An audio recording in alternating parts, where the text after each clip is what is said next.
আসসালামু আলাইকুম রহমতুল্লাহ। শ্রদ্ধেয় আলেম জনাব আব্বাসী সাহেব, ওনার বিষয়ে আমার কিছু কথা। ওনাকে আমি ভালোবাসি। বিচক্ষণ একজন আলেম, বাংলাদেশের বলা যায় জ্ঞান গভীর, খুবই ভালো ওনার। তারপরে একটা বিষয় আমার কাছে খারাপ লাগে, উনি কিন্তু মাঝে মাঝে বলে যে আলেমরা ঐক্যবদ্ধভাবে নির্বাচন করেন, ঠিক আছে, আপনারা ক্ষমতায় যাওয়ার চেষ্টা করেন, কিন্তু উনি উনি কিন্তু কেমন যেন একজন আলেম। আমার এলাকায় আসছে একটা ঘটনা বলি। উনি আসার পরে মানে বিএনপি যে ধর্মনিরপেক্ষ দল, তাদের সরাসরি বিরোধিতা করে না উনি। কারণ হচ্ছে ওনার মুরিদ আছে যারা টাকা টোকা দেয় কিছু, অধিকাংশই ধনী এবং ধনী টাইপের লোকগুলাই হচ্ছে বিএনপির।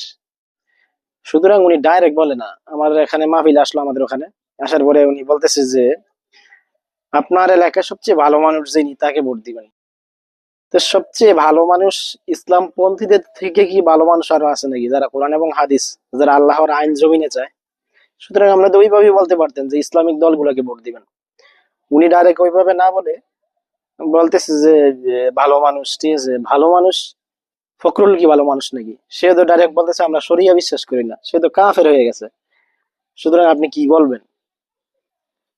যারা কোরআন হাদিস মানে না, যদিও সে সত্যবাদী, কিন্তু তারপরেও তো আল্লাহ তাআলা বলছে যে না, তারা সত্যবাদী, যদিও তারা সত্যবাদী হতে পারে, মানে দুনিয়াদারি, দুনিয়ার ভিতরে যেটাকে আমরা ইউরোপ আমেরিকাতে দেখি, যে আইনের প্রতি শ্রদ্ধাশীল এবং আইনটা খুব ভালো মানে, তারপরেও কি তারা কি ভালো মানুষ হয়ে গেছে নাকি? না, তারা ভালো মানুষ না।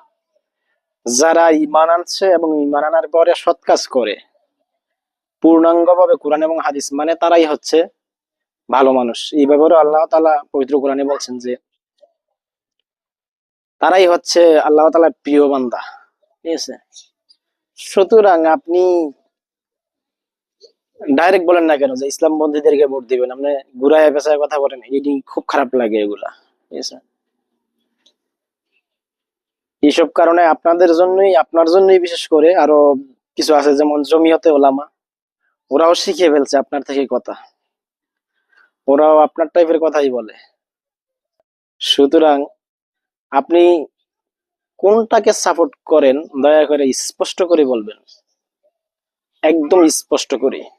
ইসলামপন্থীদেরকে সাপোর্ট করেন নাকি ধর্মনিরপেক্ষ জাতীয়বাদকে, যারা ধর্মনিরপেক্ষতায় বিশ্বাসী তাদেরকে, যারা বলে আমরা শরিয়া আইনে বিশ্বাসী নয়, অর্থাৎ শরিয়া মানে হচ্ছে কোরআন, শরিয়া মানে হচ্ছে হাদিস। যে বলবে আমরা শরিয়া আইনে বিশ্বাসী নয়, সে কাফের, সে কোরআন এবং হাদিসকে বিশ্বাস করে না।